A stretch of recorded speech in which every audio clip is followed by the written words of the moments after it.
Hello everyone, मैं भव्या कश्यप स्वागत करती हूँ आपके अपने यूट्यूब चैनल सक्सेस मंत्रा बाय भव्या कश्यप में। कैसे हैं आप सब? आई होप आप सब बढ़िया होंगे। तो गाइस, चलते हैं अपने आज की महत्वपूर्ण क्लास में।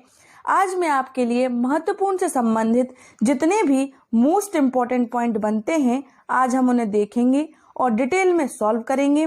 ये कंप्यूटर का पहला वीडियो है। आगे की वीडियो में कंप्यूटर से संबंधित जानकारियां और भी लाएंगे जो आपकी आने वाली एग्जाम की दृष्टि से बहुत महत्वपूर्ण होंगी। सभी एग्जाम में कंप्यूटर का क्वेश्चन आता ही आता है। आपके सुपर टेट में सूचना तकनीकी 5 नंबर का आएगा जो कंप्यूटर से संबंधित रहेगा। आप वीडियो को अंत तक देखें और अपने नोट्स बनाते चलें। तो चलिए चलते हैं अपने वीडियो की तरफ। तो देखते हैं सबसे पहला मोस्ट इम्पॉर्टेंट जो क्वेश्चन है जो कि सुपर टेट में आ चुका है। तो देखते हैं, कंप्यूटर का आविष्कार चार्ल्स बेबेज ने किया था। तो कंप्यूटर का आविष्कार किसने किया था? चार्ल्स बेबेज ने किया था। तो इनके बारे में थोड़ा जान लेते हैं। तो चार्ल्स बेबेज ने कंप्यूटर का आविष्कार सन 1822 में किया। सन 1822 में चार्ल्स बेबेज ने डिफरेंस इंजन का आविष्कार किया, जिसे सबसे पहला प्रोग्रामेबल कंप्यूटर माना जाता है। कौन सा था? Difference engine. सन 1833 में चार्ल्स बेबेज ने एनालिटिकल इंजन का आविष्कार किया जो एक जनरल पर्पस के लिए बनाया गया था। किसके लिए? जनरल पर्पस के लिए बनाया गया था। तो चलिए अब देख लेते हैं हम जनरेशन ऑफ कंप्यूटर के बारे में, यानी कि कंप्यूटर की पीढ़ियों के बारे में। तो जो पहली पीढ़ी है, पहली पीढ़ी कब से कब तक थी? तो 1946 से 1959 तक। किसके लिए थी? वैक्यूम ट्यूब आधारित थी। इसके बारे में थोड़ा मैं आपको बताती हूँ, तो अपने नोट्स बनाते चलें और उसमें लिख लीजिएगा। तो मैं बताती हूँ, ये कंप्यूटर आकार में बहुत बड़े होते थे और कीमती होते थे। बड़े होते थे और कीमती होते थे। पहली पीढ़ी के कंप्यूटर में ज्यादा विद्युत खर्च होता था, यानी ज्यादा इलेक्ट्रिसिटी खर्च होती थी। अपनी नेक्स्ट पीढ़ी को देख लेते हैं। दूसरी आपकी जनरेशन है 1959 से 1965 तक, जो ट्रांजिस्टर आधारित पीढ़ी थी। इसके बारे में जान लेते हैं। पहली पीढ़ी के कंप्यूटर की तुलना में इनके आकार छोटे हुआ करते थे, यानी पहली पीढ़ी के कंप्यूटर बहुत बड़े हुआ करते थे और दूसरी पीढ़ी के कंप्यूटर छोटे हुआ करते थे थोड़े। इनकी कीमत भी कम थी। इनकी कीमत भी पहली पीढ़ी के कंप्यूटर के मुकाबले कम थी। इनका रख रखाव आसान था, क्योंकि जो फर्स्ट पीढ़ी के कंप्यूटर थे उसमें जो कंप्यूटर थे वो बहुत बड़े हुआ करते थे, बहुत भारी हुआ करते थे। उनको हम अच्छे से उनको रखने में थोड़ी सी प्रॉब्लम होती थी। सेकंड पीढ़ी के जो कंप्यूटर आए उनका जो लाइट वेटेड रहे थोड़े, तो उनको रख रखाव में आसान थे।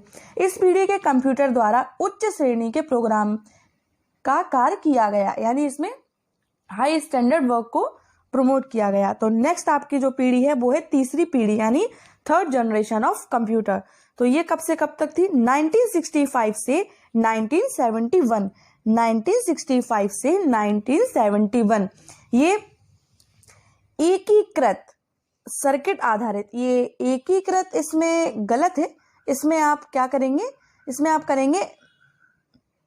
इसमें आप इसको कर लीजिए इंटीग्रेटेड सर्किट, यानी इंटीग्रेटेड सर्किट IC नामक तकनीक द्वारा सिलिकॉन चिप्स थी, यानी इसमें सिलिकॉन चिप्स का यूज होता है जिसकी सतह यानी कि बेस पर बहुत बड़ी सर्किट थे, एकीकृत किए गए थे। इंटीग्रेटेड सर्किट को अपना प्रधान यानी कि मोस्ट, फिर से देख लेते हैं, इंटीग्रेटेड सर्किट को अपना प्रधान अवयव के रूप में उपयोग करने वाला पहली मशीन तीसरी पीढ़ी के कंप्यूटर थे। पहली मशीन कौन थे? तीसरी पीढ़ी के कंप्यूटर थे। पिछली दो पीढ़ियों के कंप्यूटर की तुलना में, यानी कि फर्स्ट जनरेशन और सेकंड जनरेशन के कंपैरिजन में इनका आकार छोटा था, यानी ये और छोटे हुए और लाइट वेटेड भी हुए। ये कंप्यूटर सामान्य उपयोग के लिए कंप्यूटर थे, यानी कि हमने डेली बेसिस की यूज के लिए बहुत ही अच्छे थे और इनसे जो हमारा वर्क था वो भी हम बहुत अच्छे से कर पाते थे।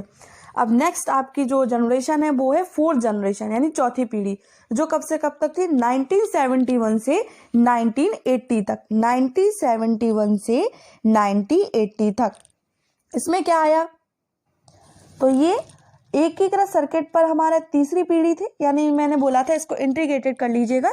फोर्थ पीढ़ी किस पर थी, तो VLSI माइक्रो प्रोसेसर पर आधारित थी। जो हमारी पांचवी पीढ़ी है यानी कि फिफ्थ जनरेशन ऑफ कंप्यूटर, ये थी 1980 के बाद से, यानी जो अब चल रही है 1980 के बाद से। इसमें क्या आया, ULSI माइक्रो प्रोसेसर पर आधारित है या होगी। तो चलिए अब देख लेते हैं हम क्वेश्चंस को। तो अपने पहले क्वेश्चन की तरफ चलते हैं। इसमें आपका पहला क्वेश्चन है, निम्नलिखित में से कौन सी मेमोरी सॉफ्टवेयर संग्रहित करने के लिए उपयोग की जाती है, यानी स्टोरेज करने के लिए उपयोग की जाती है, जिसे अपडेट की आवश्यकता नहीं होती, इसको अपडेट नहीं करना पड़ता। तो ऑप्शन ए में है फ्लैश मेमोरी, ऑप्शन बी है रोम, ऑप्शन सी है SRAM मेमोरी, ऑप्शन डी है DRAM मेमोरी। तो इसका सही आंसर क्या होगा, तो इसका सही आंसर होगा बी यानी रोम। तो मैं आपको सारी मेमोरीज के बारे में बता देती हूँ, क्योंकि मेमोरी से क्वेश्चन बनते हैं आपके सारे कॉम्पिटिटिव एग्जाम के नज़र से, ये बहुत ही इंपॉर्टेंट होगा। तो मैं आपको मेमोरी के बारे में बताती हूँ। तो सबसे पहले है फ्लैश मेमोरी। फ्लैश मेमोरी क्या होती है, तो फ्लैश मेमोरी एक गैर अस्थिर मेमोरी चिप है जिसका उपयोग संग्रहण के लिए किया जाता है, यानी स्टोरेज के लिए किया जाता है, और निजी कंप्यूटर यानी PC और डिजिटल उपकरणों के बीच डेटा स्थानांतरण करने के लिए किया जाता है। आपका सेकंड पॉइंट है, इसे इलेक्ट्रॉनिक रूप से रीप्रोग्राम और मिटाया जा सकता है, यानी इसे रीप्रोग्राम और मिटाया जा सकता है, इरेजेबल है ये मेमोरी। नेक्स्ट है आपका यह अक्सर USB flash drive, MP3 player, digital camera और सॉलिड स्टेट ड्राइव में पाई जाती है, यानी जो फोटोग्राफर्स के पास जो कैमराज होते हैं, हम लोगों के पास भी जो डिजिटल कैमराज होते हैं, उनमें जो मेमोरी यूज होती है वो फ्लैश मेमोरी ही होती है। आपके पेन ड्राइव वगैरह में भी फ्लैश मेमोरी का यूज होता है। सेकंड मेमोरी को है, जो कि आपका आंसर था, सेकंड मेमोरी है रोम। रोम क्या है, रोम का फुल फॉर्म होता है रीड ओनली मेमोरी, यानी कि मैंने इसमें लिखा भी हुआ है पॉइंट में, रोम का अर्थ है read only memory. Second point है, रोम में हम केवल पढ़ सकते हैं, यानी हम इसमें सिर्फ पढ़ सकते हैं लेकिन हम उस पर लिख नहीं सकते। हम केवल पढ़ सकते हैं लेकिन उस पर लिख नहीं सकते। यह गैर अस्थिर स्वरूप की होती है। ऐसी मेमोरी में जानकारी निर्माण के दौरान स्थायी रूप से संग्रहित हो जाती है, यानी स्टोरेज हो जाती है। सेकंड पॉइंट है, थर्ड पॉइंट है, रोम ऐसे निर्देश संग्रहित करता है जो कंप्यूटर शुरू करने के लिए आवश्यक होते हैं। इसे बूट स्ट्रैप के रूप में जाना जाता है। किस नाम से, बूट स्ट्रैप के नाम से जाना जाता है, यानी रूप में जाना जाता है। आपका जो फोर्थ पॉइंट है वो है, रोम चिप्स का उपयोग केवल कंप्यूटर में ही नहीं, यानी सिर्फ कंप्यूटर में नहीं, बल्कि वॉशिंग मशीन, माइक्रोवेव, ओवन जैसी अन्य इलेक्ट्रॉनिक वस्तुओं में किया जाता है। कौन कौन सी वस्तुओं में किया जाता है, तो वॉशिंग मशीन में, कंप्यूटर में तो होता ही है, वॉशिंग मशीन में, माइक्रोवेव में, ओवन में, और भी जो इलेक्ट्रॉनिक डिवाइस होती है उनमें रोम मेमोरी का यूज होता है। तो गाइस इंपॉर्टेंट है, आपसे पूछा जाएगा, इसलिए इसको नोट कर लीजिएगा। और आगे दूसरी थर्ड नंबर की मेमोरी देखते हैं, SRAM मेमोरी। यह क्या है, इसमें आपका पहला पॉइंट है स्टैटिक रैंडम एक्सेस मेमोरी। इसका फुल फॉर्म भी यह है, स्टैटिक रैंडम एक्सेस मेमोरी। यह एक प्रकार की रैम है। रैम का फुल फॉर्म होता है रैंडम एक्सेस मेमोरी, जो डेटा को स्थैतिक रूप में रखती है, जो इरेजेबल नहीं, क्योंकि जो रोम था वो इरेजेबल है। अब नेक्स्ट देखते हैं, यानी जब तक मेमोरी में क्षमता है, यानी जब तक जितनी मेमोरी की क्षमता उसमें हम उसको डेटा को एक्सेस कर पाएंगे। और हमारा सेकंड पॉइंट है, इसे रिफ्रेश करने की आवश्यकता नहीं होती, इसे रिफ्रेश नहीं करना पड़ता, इंपॉर्टेंट है। नेक्स्ट मेमोरी देख लेते हैं, DRAM मेमोरी। DRAM मेमोरी क्या होता है, तो इसमें फर्स्ट पॉइंट है, DRAM एक प्रकार की रैम है, यानी SRAM और DRAM दोनों ही एक प्रकार के रैम है, रैम मेमोरी है, जो प्रत्येक बिट डेटा को अलग अलग संधारित्र पर संग्रहित करती है। आपका नेक्स्ट पॉइंट है, यह मेमोरी में डेटा को संग्रहित करने का एक कुशल तरीका है, क्योंकि यदि इसे स्थैतिक रूप से संग्रहित किया गया हो, यानी कि स्टेबल रूप से स्टोरेज किया गया हो, तो इसकी तुलना में से डेटा की समान मात्रा को संग्रहित करने के लिए निम्न भौतिक स्थान की आवश्यकता होगी। नेक्स्ट क्वेश्चन देख लेते हैं। आपका सेकंड क्वेश्चन आज का है, कौन सा सर्वर वेब सर्वर को हमलों से बचाता है और प्रदर्शन और विश्वसनीयता लाभ प्रदान कर सकता है। गाइस इंपॉर्टेंट है, इसलिए फिर से ये क्वेश्चन बताती हूँ। कौन सा सर्वर वेब सर्वर को हमलों से बचाता है, यानी कि वायरसेस से बचाता है, और प्रदर्शन और विश्वसनीयता का लाभ प्रदान कर सकता है। तो आपका ऑप्शन ए है क्लोज प्रॉक्सी, ऑप्शन बी है ओपन प्रॉक्सी, ऑप्शन सी है रिवर प्रॉक्सी, या फिर ऑप्शन डी में है ए और 2 यानी क्लोज प्रॉक्सी और ओपन प्रॉक्सी। तो इसमें आपका सही आंसर क्या है? तो इसमें आपका सही आंसर जो है वो है रिवर प्रॉक्सी। कौन सा है? River proxy. मैं आपको रिवर प्रॉक्सी के बारे में बताती हूँ। इसका आपके लिए कुछ मैं की पॉइंट्स लेकर आई हूँ, तो इनको नोट कर लीजिएगा और अच्छे से देख लीजिए। मैं बताती हूँ, इसमें पहला पॉइंट जो है वो है कंप्यूटर नेटवर्क में एक रिवर्स प्रॉक्सी वह एप्लीकेशन होता है जो बैंक एंड एप्लीकेशन के सामने बैठता है और उन एप्लीकेशन के लिए फॉरवर्ड क्लाइंट जैसे ब्राउजर अनुरोध करता है। रिवर प्रॉक्सी स्केलेबिलिटी, प्रदर्शन, लचीलापन और सुरक्षा बढ़ाने में मदद करता है। यानी रिवर प्रॉक्सी का यूज हम एक शॉर्ट वे में बोला जाए तो रिवर प्रॉक्सी का यूज हम सिक्योरिटी के लिए यूज करते हैं। आपका सेकंड पॉइंट है, क्लाइंट को लौटाए गए संसाधन ऐसे दिखाई देते हैं जैसे भी वेब सर्वर से ही उत्पन्न हुए हों। आपका नेक्स्ट पॉइंट है, आंतरिक सर्वर के बीच लोड को संतुलित करने के लिए बड़ी वेबसाइट और सामग्री वितरण नेटवर्क अन्य तकनीकों के साथ रिवर्स प्रॉक्सी का उपयोग करते हैं। कौन सा? रिवर प्रॉक्सी का उपयोग करते हैं।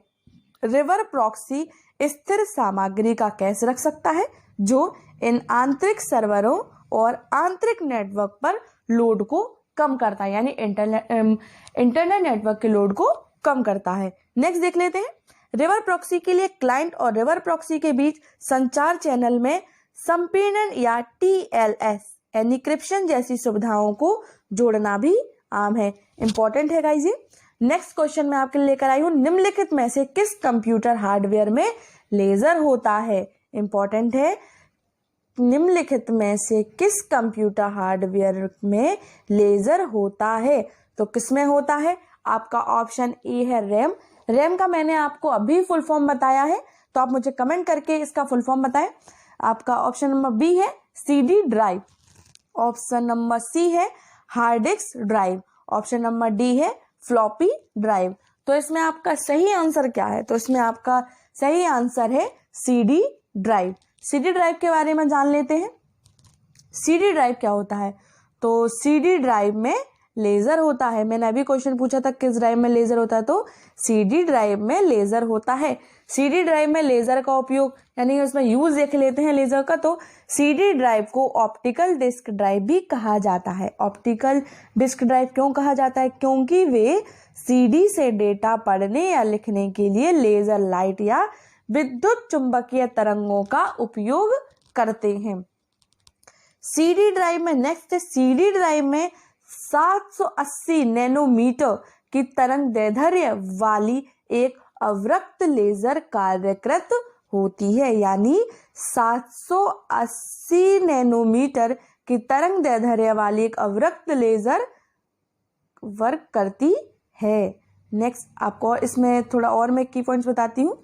इसमें देख लीजिए, एक लेजर का उपयोग इस डिस्क में डिजिटल डेटा 1 और 0 एक लंबा क्रम को स्थानांतरित करने के लिए किया जाता है, जो कि सतह पर छोटे पिट को जलाकर अछूते क्षेत्रों, जिन्हें लैंड कहा जाता है, का प्रतिनिधित्व करते हैं और जले हुए क्षेत्रों को शून्य का प्रतिनिधित्व करते हैं। नेक्स्ट पॉइंट है, एक सीडी ड्राइव डिस्क से डेटा को पढ़ने के लिए लेजर बीम का उपयोग करती है क्योंकि यह स्पिनिंग होती है। यह रिकॉर्डिंग सामग्री पर प्रकाश के परावर्तित होने के आधार पर पिट और लैंड के बीच अंतर करता है।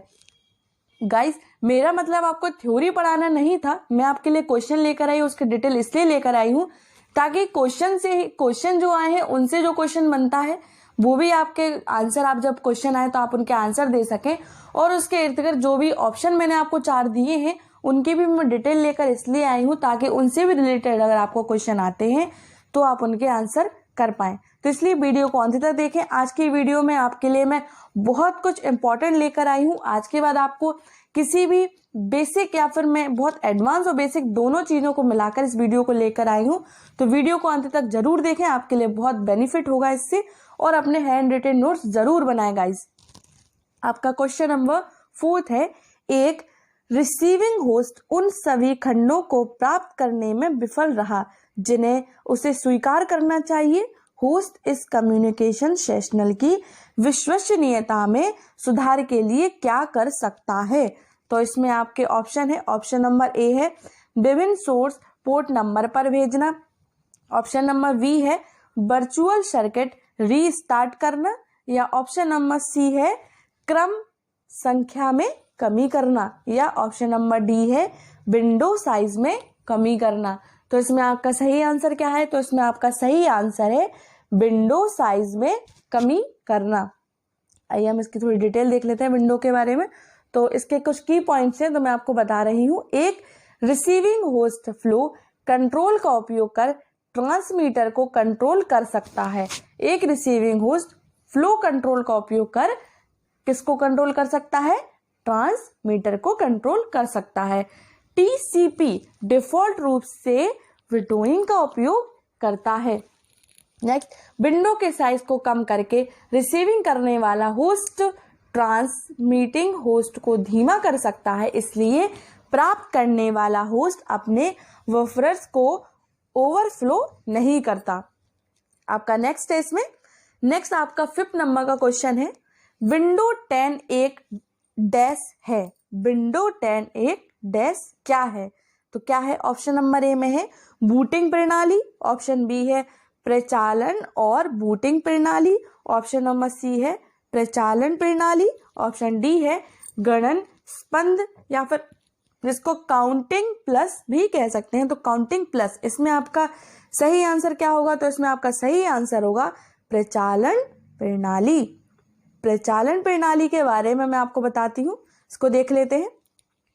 प्रचालन प्रणाली क्या होता है? तो एक प्रचालन प्रणाली ओएस यानी ऑपरेटिंग सिस्टम सॉफ्टवेयर है जो कंप्यूटर हार्डवेयर क्या है?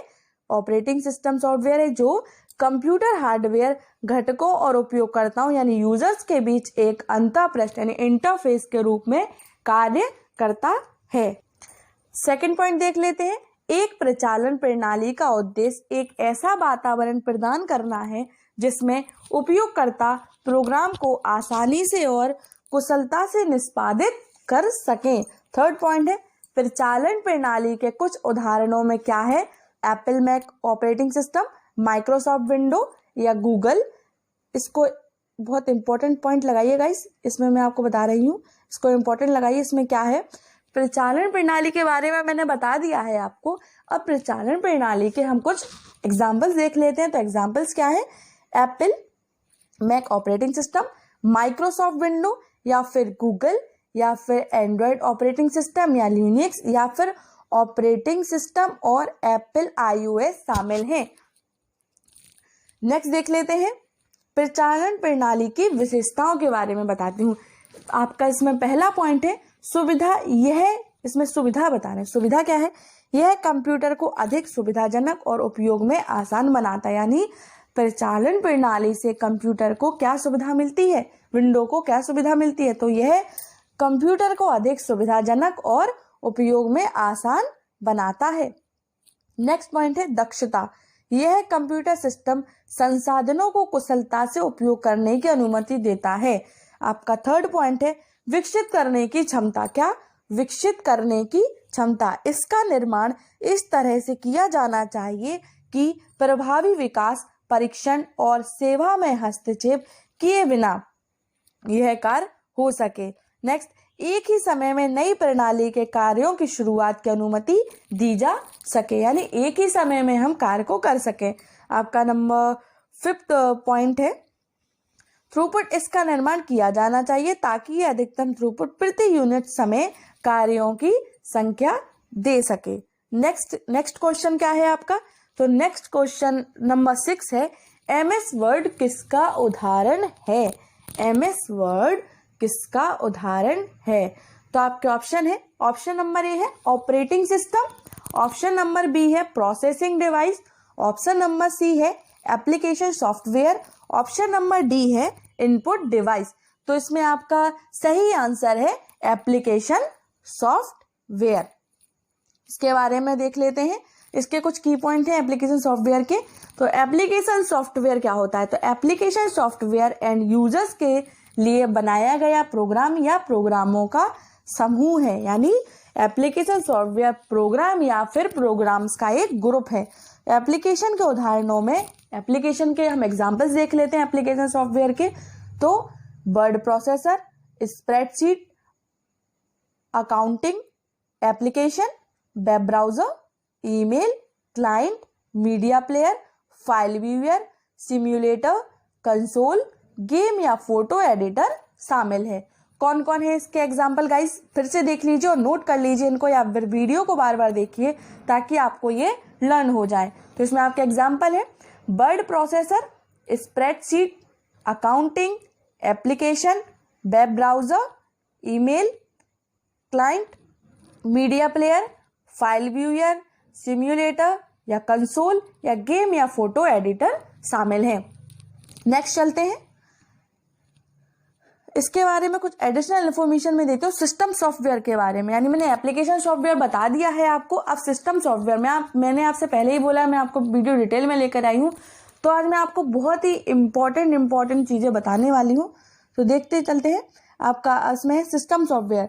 सिस्टम सॉफ्टवेयर क्या होता है? सिस्टम सॉफ्टवेयर अन्य सॉफ्टवेयर के लिए प्लेटफॉर्म प्रदान करता है, यानी जो और सॉफ्टवेयर्स हैं उनके लिए प्लेटफॉर्म के रूप में कार्य करता है। इसमें डिजाइन किया गया है, इसको इसी रूप में डिजाइन किया गया है ताकि ये दूसरे सॉफ्टवेयर्स को हेल्प कर सके। तो सिस्टम सॉफ्टवेयर के उदाहरणों में क्या है?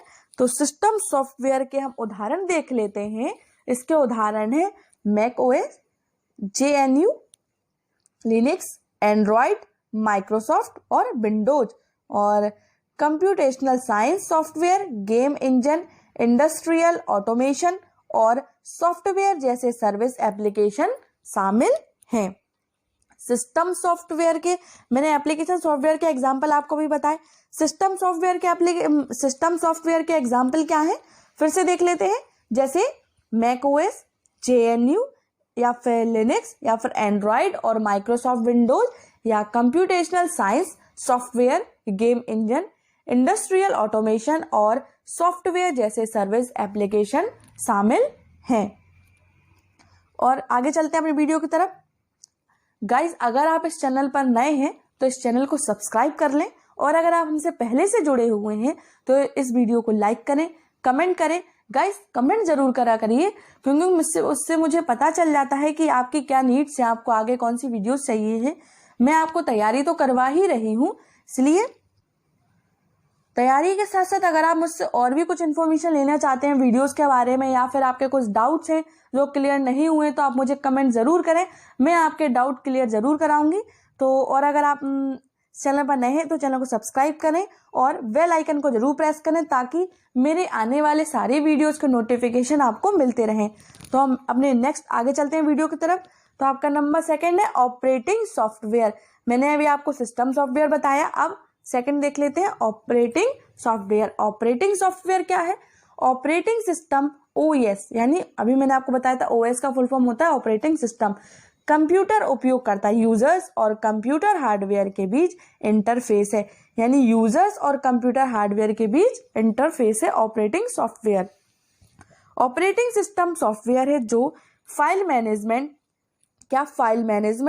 Memory management, process management, handling input और आउटपुट जैसी सभी बुनियादी कार्यों को करता है और परिधीय उपकरणों जैसे कि डिस्क ड्राइव और प्रिंटर को नियंत्रित करता है। 5 सबसे आम ऑपरेटिंग सिस्टम हैं। तो 5 सबसे मोस्ट इंपॉर्टेंट ऑपरेटिंग सिस्टम क्या है? तो Microsoft Windows, Apple Mac operating system, Linux, Android और एप्पल का iOS। नेक्स्ट देख लेते हैं 3rd नंबर का जो आपका प्रोग्राम है वो है ट्रांसलेटिंग प्रोग्राम। ट्रांसलेटिंग प्रोग्राम क्या होता है? तो ट्रांसलेटिंग प्रोग्रामिंग एक लैंग्वेज प्रोसेसर है। क्या है? एक लैंग्वेज प्रोसेसर है जो कंप्यूटर प्रोग्राम को भाषा से दूसरी भाषा में परिवर्तित करता है।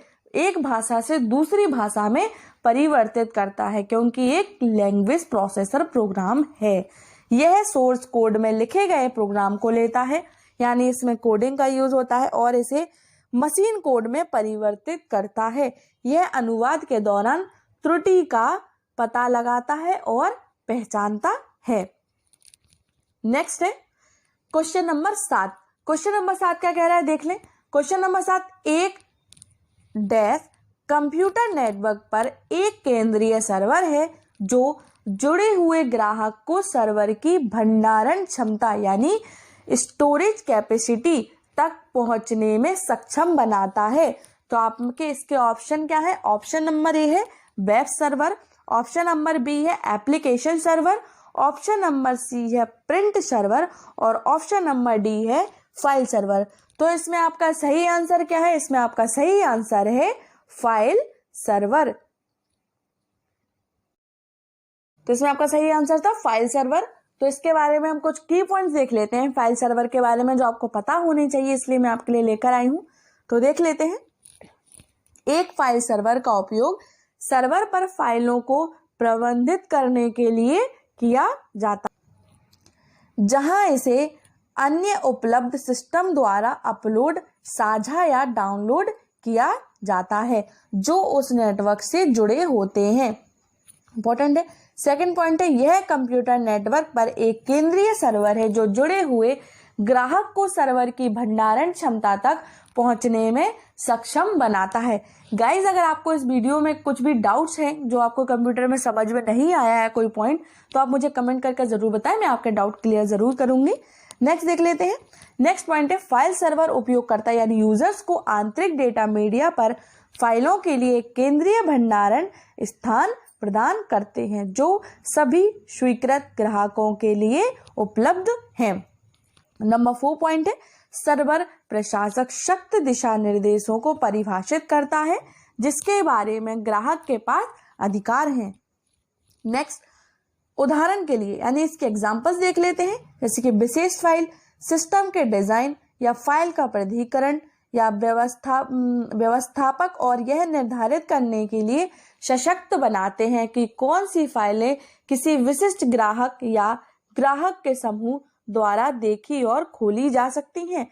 यानी कुछ फाइलें ऐसी होती हैं जिन पर सिक्योरिटी लगी होती है कि ये यूजर्स इस फाइल को देख पाएंगे और ये यूजर्स इस फाइल को नहीं देख पाएंगे, और क्या जानकारी को परिवर्तित या जोड़ा जाना चाहिए या मिटा दिया जाना चाहिए।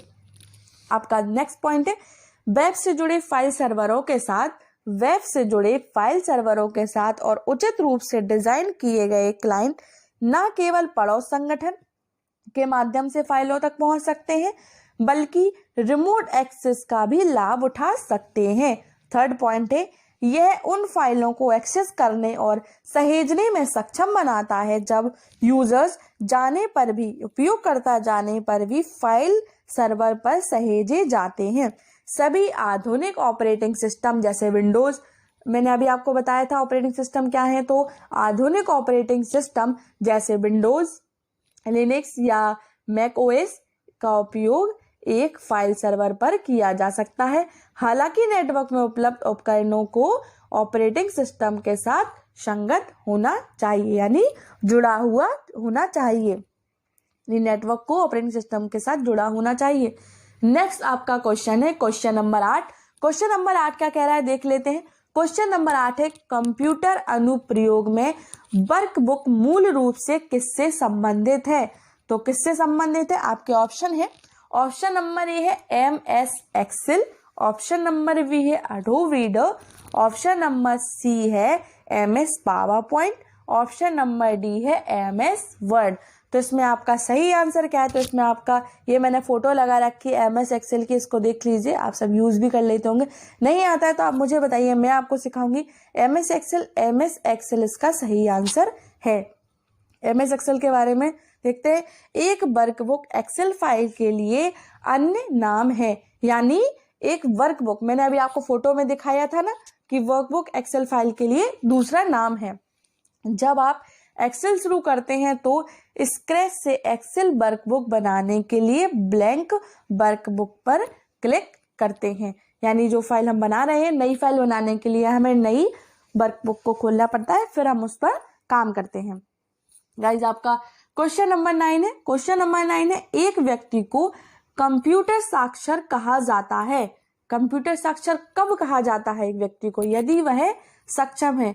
किस चीज के लिए सक्षम है? ऑप्शन नंबर ए है जरूरत आधारित एप्लीकेशन चलाने में, ऑप्शन नंबर बी है एंटीवायरस सॉफ्टवेयर बनाने में, ऑप्शन नंबर सी है प्रोग्राम लिखने में, ऑप्शन नंबर डी है अन्य कंप्यूटर हैक करने में। गाइस जैसे किसी का कंप्यूटर हैक मत कर लीजिएगा। तो ऑप्शन नंबर ए आपका सही है, जरूरत आधारित एप्लीकेशन चलाने में। इसके बारे में देख लेते हैं। तो जरूरत आधारित एप्लीकेशन चलाने में क्या है? तो कंप्यूटर साक्षरता को कंप्यूटर और संबंधित प्रौद्योगिकी का कुशलता से उपयोग करने के ज्ञान और क्षमता के रूप में परिभाषित किया गया है, जिसमें कौशल स्तर से लेकर कंप्यूटर प्रोग्रामिंग और उन्नत समस्या समाधान तक शामिल किया गया है। नेक्स्ट है आपका क्वेश्चन नंबर 10। क्वेश्चन नंबर 10 क्या है? कंप्यूटर में हार्ड डिस्क क्या होता है? कंप्यूटर में हार्ड डिस्क क्या होता है? हार्ड डिस्क कहाँ पाई जाती है? हार्ड डिस्क लैपटॉप में भी होती है, हार्ड डिस्क CPU में भी पाई जाती है। हार्ड डिस्क एक मेन स्टोरेज डिवाइस कही जाती है। तो हार्ड डिस्क क्या है? तो हार्ड डिस्क देख लेते हैं। हार्ड डिस्क में आपका ऑप्शन नंबर ए है temporary magnetic storage, option number B में permanent magnetic storage, option number C है high capacity optical disk storage, option number D है हाई कैपेसिटी CD रोम। इसमें आपका सही आंसर क्या है? तो आपका इसमें सही आंसर है परमानेंट मैग्नेटिक स्टोरेज, यानी ये हर कंप्यूटर और लैपटॉप में पाई जाती है, जिसमें आपका हार्ड डिस्क में सारा डेटा स्टोरेज होता है। तो इसमें सही आंसर क्या है? Permanent magnetic storage. इसकी फोटो देखिए, ये आपने देखा होगा अपने कंप्यूटर्स में। तो हार्ड डिस्क के बारे में जान लेते हैं। हार्ड डिस्क क्या है? तो हार्ड डिस्क में आप जान लेते हैं। हार्ड डिस्क है, हार्ड डिस्क ड्राइव है।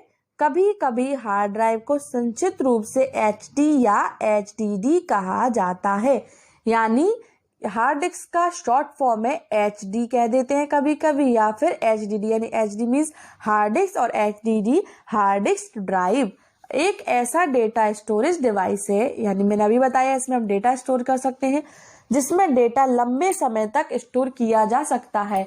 यानी हम हार्ड डिस्क में डेटा स्टोरेज कर लेते हैं और अपने हार्ड डिस्क को निकाल कर रख लेते हैं और दूसरी हार्ड डिस्क का यूज करके हम कंप्यूटर को यूज करते रहते हैं। तो वो जो हार्ड डिस्क थी, इसमें डेटा था, उसे हम कई सालों तक, कई वर्षों तक चला सकते हैं, काफी लंबे समय तक चलता रहता है। नेक्स्ट है, तो माइक्रो कंप्यूटर के लिए हार्ड डिस्क मैग्नेटिक स्टोरेज का माध्यम है, यानी माइक्रो कंप्यूटर में हार्ड डिस्क मैग्नेटिक स्टोरेज का माध्यम है। हार्ड डिस्क समतल गोलाकार प्लेट के होते हैं, जो कि मैंने अभी आपको पहले फोटो में दिखाया है कि ये समतल और गोलाकार प्लेट में होते हैं, जो एल्यूमिनियम या कांच के बने होते हैं। किसके? एल्यूमिनियम या कांच के बने होते हैं। और चुंबकीय सामग्री का कोट होते हैं, जिसमें चुंबकीय सामग्री पाई जाती है। इसमें नेक्स्ट है, पर्सनल कंप्यूटर के लिए हार्ड डिस्क कई गीगाबाइट यानी अरबों बाइट्स, यानी बहुत सारी बाइट्स तक की जानकारी संग्रहित कर सकती है। नेक्स्ट गाइज आपके लिए फुल फॉर्म लेकर आई हूँ, क्योंकि फुल फॉर्म से बहुत क्वेश्चन बन जाते हैं, छोटे छोटे बेसिक्स क्वेश्चन बन जाते हैं फुल फॉर्म से। और फुल फॉर्म तो कंप्यूटर के लिए बहुत इंपॉर्टेंट होता है, आप सबको पता ही होना चाहिए और पता भी होगा। इसलिए कुछ फुल फॉर्म आप जानते होंगे, कुछ फुल फॉर्म आपके नए होंगे। इसलिए आज मैं जितने भी इंपॉर्टेंट फुल फॉर्म है सबको लेकर आई हूँ, तो सब पे एक नजर डाल लेते हैं और देख लेते हैं जो और आप फुल फॉर्म के अपने साथ साथ नोट्स लिखते जाइएगा। फुल फॉर्म आपके लिए लाइफ टाइम के लिए बहुत ज़रूरी होते हैं। और तो इसमें आपका पहला फुल फॉर्म देख लेते हैं। तो एलईडी का फुल फॉर्म क्या होता है? Light emitted diode. Light emitted diode. LCD का फुल फॉर्म क्या होता है? Liquid crystal display. Next USB का फुल फॉर्म क्या होता है? यूनिवर्सल सीरियल बस। यानी ये चीजें आप यूज तो करते होंगे, आज आपको इन सबके फुल फॉर्म के बारे में पता चलेगा। तो और आपका नेक्स्ट है वीजीए का फुल फॉर्म है वीडियो या visual graphic adapter. Second next है LAN यानी लेन है लोकल एरिया नेटवर्क। लेन का यूज लोकल एरिया यानी जो भी हम डेली यूज में अपने घर पर जो कंप्यूटर का यूज करते हैं वो सब लेन एरिया नेटवर्क में आते हैं। नेक्स्ट है WAN वेन का नेटवर्क कब होता है? क्या फुल फॉर्म है? Wide area network. क्या है? Wide area network. नेक्स्ट है HTTP का फुल फॉर्म क्या है? Hyper text transfer protocol. Important है गाइस फुल फॉर्म। नेक्स्ट है KBPS का फुल फॉर्म क्या है? किलोबाइट्स पर सेकेंड। और MBPS का फुल फॉर्म क्या है? मेगाबाइट्स पर सेकेंड। और MIPS का फुल फॉर्म क्या है? MIPS का फुल फॉर्म है मिलियन ऑफ इंस्ट्रक्शन पर सेकेंड। LL का फुल फॉर्म है लो लेवल लैंग्वेज। HLL का फुल फॉर्म है हाई लेवल लैंग्वेज। CPU का फुल फॉर्म बहुत इजी है, सबको पता ही होता है, लेकिन आपको पता होना चाहिए। CPU का फुल फॉर्म है सेंट्रल प्रोसेसिंग यूनिट, जिसे कंप्यूटर का मस्तिष्क कहा जाता है। नेक्स्ट है रेम का फुल फॉर्म क्या है? Random access memory. जो मैंने आपको ये मेमोरीज का चैप्टर बताया था वहां पर, तो वो सारी मेमोरीज में आपको इसका फुल फॉर्म बताया था। रेम क्या होती है भी? तो रोम का फुल फॉर्म क्या होता है? Read only memory. इसमें सिर्फ पढ़ा जा सकता है, लिखा नहीं जा सकता। ये मैंने आपको मेमोरीज में बताया था। PROM यानी PROM का फुल फॉर्म क्या होगा? Programmable read only memory. Next है EP का full form erasable programming. Next है KBD शॉर्ट फॉर्म, कीबोर्ड को हम KBD कह देते हैं। नेक्स्ट FDD का फुल फॉर्म है फ्लॉपी डिस्क ड्राइव। HDD का मैंने अभी बोला था ना कि जब हार्ड डिस्क पढ़ा रही थी, तो हार्ड डिस्क में शॉर्ट में हम HD हार्ड डिस्क कह देते हैं या फिर HDD hard disk drive. Next है आपका अगला फुल फॉर्म है EEPROM। इसका फुल फॉर्म क्या है गाइज? इसको सही कर लीजिए। Electrically erasable programmable read only memory. Next है VDU का फुल फॉर्म है विजुअल डिस्प्ले यूनिट। नेक्स्ट आगे चलते हैं। नेक्स्ट है आपका वायरस का फुल फॉर्म क्या होता है? Whittle information resources under size. Next है, ये साइज थोड़ा यहाँ कर लीजिए, कंप्यूटर की मिस्टेक है। नेक्स्ट है VIOS का फुल फॉर्म होता है basic input output system.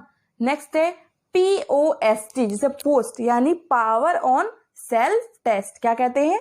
Power on self test. Virus का फुल फॉर्म इंपॉर्टेंट है गाइस। नेक्स्ट है SMPS का फुल फॉर्म क्या होता है? Switch mode power supply. Next DVD, मैंने अभी आपको CD वहां आगे पढ़ाया था, DVD देख लेते हैं। DVD का फुल फॉर्म होता है डिजिटल वीडियो डिस्क। CD का फुल फॉर्म क्या होता है? Compact disc. मैंने अभी आपको इसके बारे में CD ड्राइव के बारे में बताया था, इसमें लेजर का प्रयोग होता है। नेक्स्ट IO का फुल फॉर्म होता है इनपुट एंड आउटपुट। नेक्स्ट है VIOS, ये VIOS का full form basic input output system, जो मैंने आपको ऊपर बता दिया है। नेक्स्ट है HDMI, high definition multimedia interface. क्या? High definition multimedia interface. Next है HDD, मैंने अभी आपको हार्ड डिस्क बताया था ना, तो वही फुल फॉर्म है hard disk drive. Next PDF, PDF तो हम लोग सभी डेली यूज में यूज करते हैं। पीडीएफ का फुल फॉर्म क्या होता है? पीडीएफ का फुल फॉर्म होता है पोर्टेबल डॉक्यूमेंट फॉर्मेट। नेक्स्ट है एनटीएफसी का फुल फॉर्म क्या होता है? New technology file system. Next है यूपीएस होता है अनइंटरप्टेड पावर सप्लाई। नेक्स्ट है एमएमसी मल्टीमीडिया कार्ड। नेक्स्ट है एसएसडी का full form solid state drive. Next VGA का वीडियो ग्राफिक्स एरे।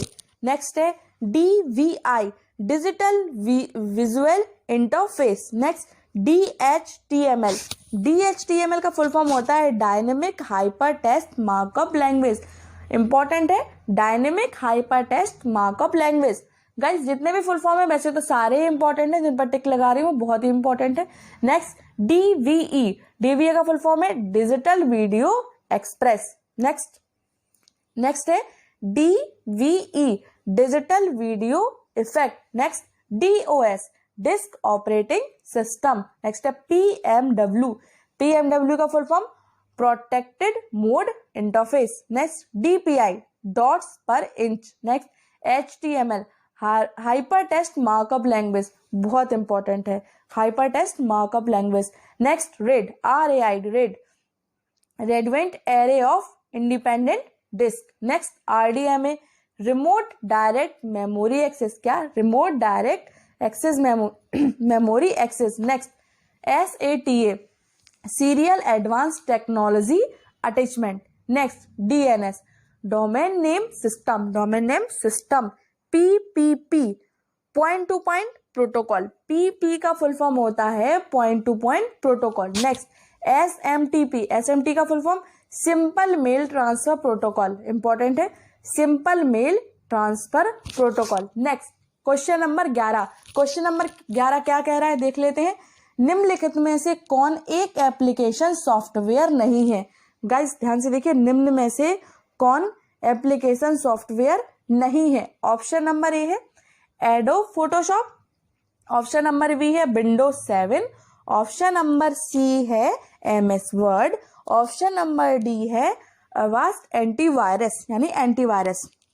तो इसमें आपका सही आंसर क्या है? सही आंसर है विंडोज 7। विंडो के बारे में जान लेते हैं। सॉफ्टवेयर कुछ नहीं बल्कि निर्देशों का एक समुच्चय, यानी सॉफ्टवेयर कुछ नहीं एक इंस्ट्रक्शंस का एक ग्रुप है। नेक्स्ट सॉफ्टवेयर को दो रूपों में बांटा जा सकता है, सिस्टम सॉफ्टवेयर और एप्लीकेशन सॉफ्टवेयर। क्या? सिस्टम सॉफ्टवेयर और एप्लीकेशन सॉफ्टवेयर। मैंने आगे आपको बताया था ना भी, सिस्टम सॉफ्टवेयर, ऑपरेटिंग सॉफ्टवेयर और ट्रांसलेटिंग सॉफ्टवेयर, उनको देख लीजिए। इसके बारे में थोड़ी डिटेल बताती हूँ। एप्लीकेशन सॉफ्टवेयर को एंड यूजर प्रोग्राम या उत्पादकता कार्यक्रमों के रूप में भी जाना जाता है। यह सॉफ्टवेयर है जो यूजर्स उपयोग करता है, यानी यूजर्स को ऑनलाइन शोध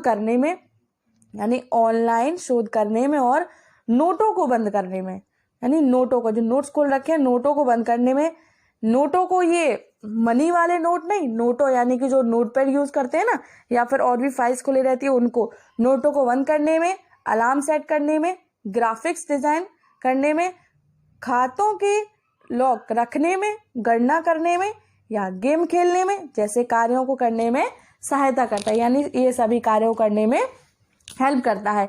वे सिस्टम सॉफ्टवेयर के ऊपर स्थित होते हैं, सिस्टम सॉफ्टवेयर के ऊपर स्थित होते हैं। वे सिस्टम सॉफ्टवेयर से एक तरह से भिन्न होते हैं, यानी कि अलग होते हैं, जिसका उपयोग वे एंड यूजर द्वारा किया जाता है और उनकी कार्य क्षमता यानी कैपेसिटी या कार्यों में विशिष्ट होते हैं, यानी बेस्ट होते हैं, और वे कार्य करने के लिए होते हैं जो वे करने के लिए बनाए जाते हैं। उदाहरण के लिए इसके एग्जाम्पल्स देख लेते हैं। एग्जाम्पल्स क्या है? एप्लीकेशन ब्राउजर विशेष रूप से इंटरनेट ब्राउज करने के उद्देश्य से बनाया जाता है। एप्लीकेशन ब्राउजर इंटरनेट ब्राउज करने के लिए बनाया गया है। या MS पावर पॉइंट किसके लिए? प्रस्तुतियों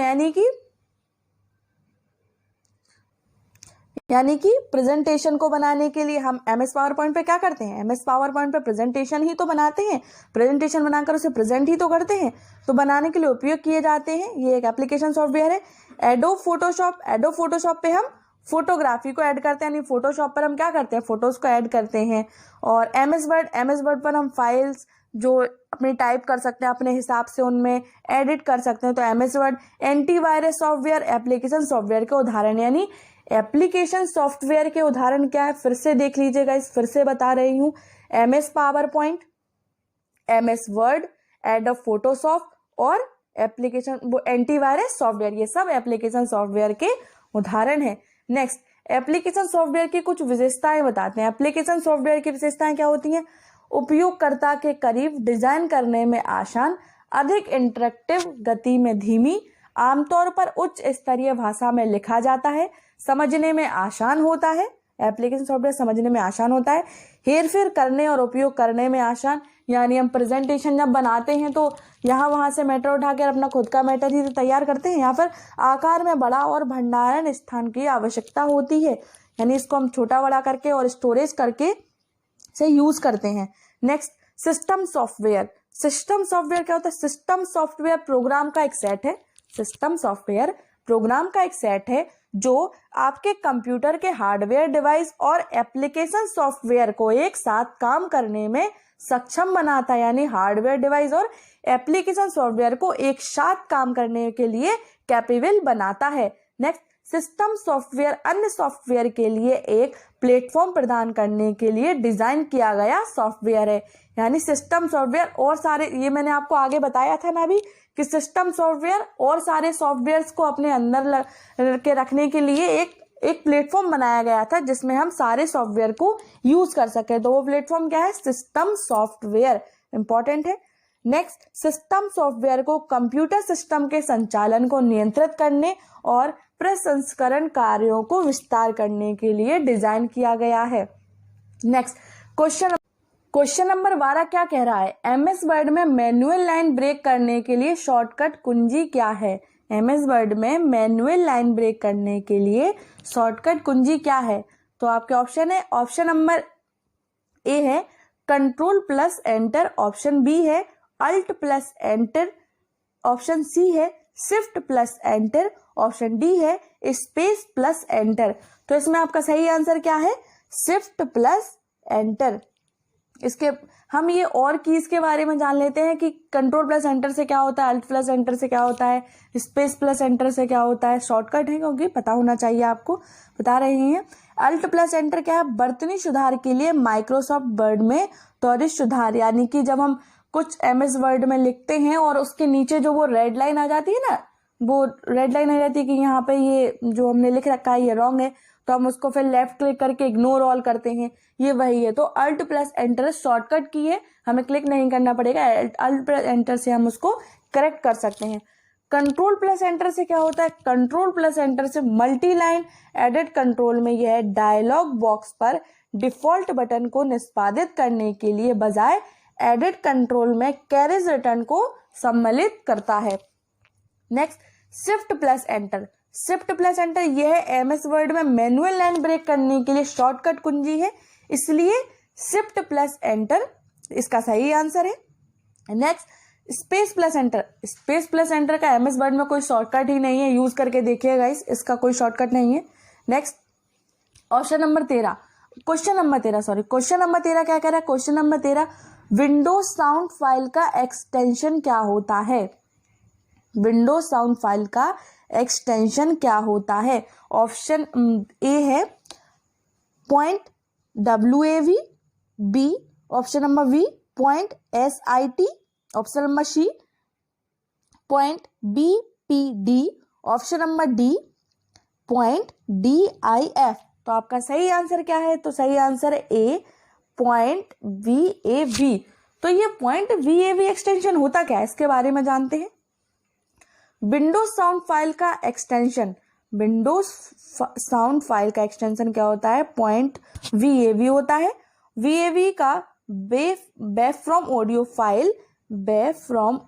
फाइल माइक्रोसॉफ्ट और IBM द्वारा संयुक्त रूप से पीसी पर डिजिटल ऑडियो स्टोर करने के लिए ऑडियो फाइल मानक के रूप में विकसित किया गया था।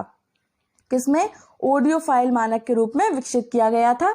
वेब फॉर्मेट में आमतौर पर रॉ और अनकम्प्रेस्ड ऑडियो स्ट्रीम होते हैं, लेकिन इसमें अनकम्प्रेस्ड ऑडियो भी शामिल करने के लिए निर्देशित होते हैं।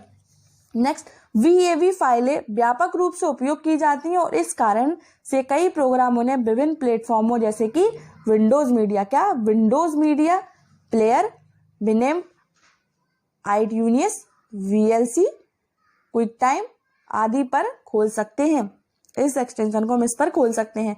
नेक्स्ट, इसके बारे में कुछ एडिशनल इंफॉर्मेशन है। एडिशनल इंफॉर्मेशन को देख लेते हैं। एक्सटेंशन का विवरण। एक्सटेंशन क्या होता है और सारी जो मैंने आपको भी एक्सटेंशन बताया ना उसके बारे में बता रही हूँ। तो .SIT यानी स्टफिट या .SIT एक फॉर्मेट है, यानी स्टफ्ड या .SIT ये क्या है, फॉर्मेट है जिसका उपयोग फाइलों को कंप्रेस करने के लिए, फाइलों को कंप्रेस यानी कि छोटा बड़ा कट वगैरह करने के लिए मुख्यतः मैकिन्टोश या ऑपरेटिंग सिस्टम के लिए किया जाता है। .BPD या कैपिटल BPD या इसको 1980 में अपने वर्ड प्रोसेसिंग सॉफ्टवेयर के लिए सैटेलाइट सिस्टम इंटरनेशनल द्वारा बनाया गया एक टेक्स्ट डॉक्यूमेंट फाइल फॉर्मेट है। क्या टेक्स्ट डॉक्यूमेंट फाइल फॉर्मेट है। नेक्स्ट, .DIF क्या है, DIF का पूर्ण रूप डेटा इंटरचेंज फॉर्मेट है जिसका उपयोग विभिन्न एप्लीकेशन के बीच स्प्रेडशीट डेटा को आयात या निर्यात करने के लिए किया जाता है। नेक्स्ट है क्वेश्चन नंबर 14। क्वेश्चन नंबर 14 क्या कह रहा है, विंडोज में हम अपने कंप्यूटर से प्रोग्राम को अनइंस्टॉल करने के लिए कंट्रोल पैनल डैश विकल्प पर जाते हैं।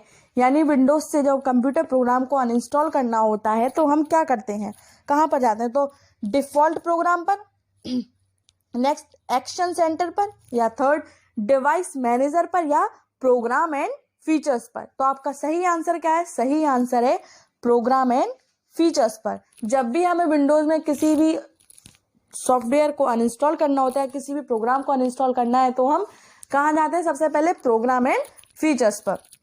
तो प्रोग्राम और फीचर जो अनइंस्टॉल कैसे करते हैं देख लेते हैं।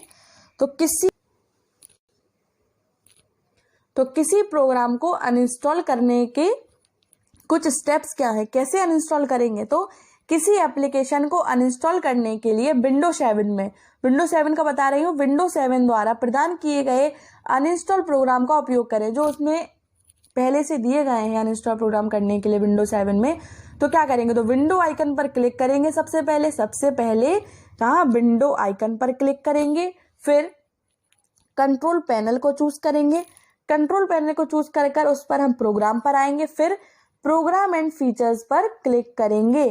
फिर विंडोज तब उन सभी प्रोग्रामों को लिस्ट करता है। जब हम प्रोग्राम एंड फीचर्स पर क्लिक करेंगे तो जो विंडो है वो जितने भी प्रोग्राम है उन सबको लिस्ट कर देगा जो विंडोज इंस्टॉलर का उपयोग करके स्थापित किए गए हैं। यानी जो विंडोज इंस्टॉलर का यूज करके जो आपने सॉफ्टवेयर उसमें इंस्टॉल किए हैं ना, वो सब आपको शो करेगा।